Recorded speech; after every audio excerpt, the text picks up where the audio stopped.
بسم اللہ الرحمن الرحیم۔ حضرت علی رضی اللہ تعالیٰ عنہ کا دشمن خدا کا دوست نہیں۔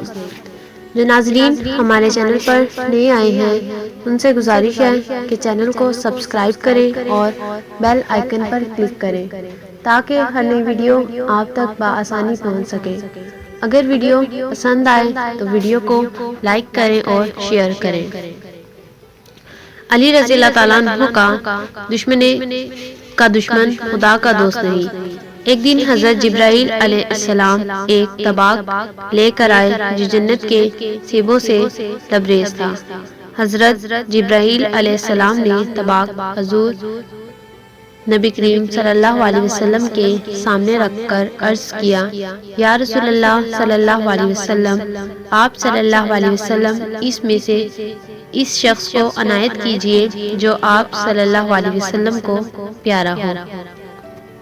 یہ طباق ایک نورانی خوان پوش سے ڈھکا ہوا تھا۔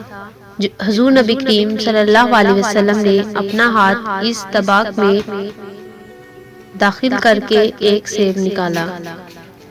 کیا دیکھتے ہیں کہ اس کی ایک جانب لکھا ہوا ہے کہ یہ خدا کا تحفہ ہے ابو بکر کے لیے، اور اس کی دوسری جانب یہ عبارت لکھی ہوئی ہے، ابو بکر صدیق رضی اللہ تعالیٰ عنہ سے بعض بغض رکھنے والا بے دین ہے۔ پھر حضور نبی کریم صلی اللہ علیہ وسلم نے دوسرا سیب اٹھایا۔ ایک طرف تو یہ لکھا ہوا تھا کہ یہ خدائے وہاب کا تحفہ ہے عمر بن خطاب کے لیے، اور دوسری جانب یہ لکھا ہوا تھا کہ عمر رضی اللہ تعالیٰ عنہ بن خطاب کا دشمن جہنمی ہے۔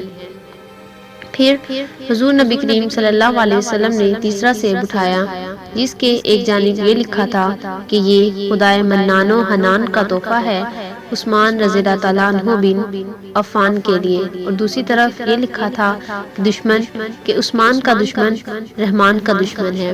پھر حضور نبی کریم صلی اللہ علیہ وسلم نے طباق میں سے چوتھا سیب اٹھایا جس کے ایک جانب لکھا تھا کہ یہ خدائے غالب کا تحفہ ہے علی بن ابی طالب کے لیے، اور دوسری جانب لکھا تھا علی رضی اللہ تعالیٰ عنہ کا دشمن خدا کا دوست نہیں۔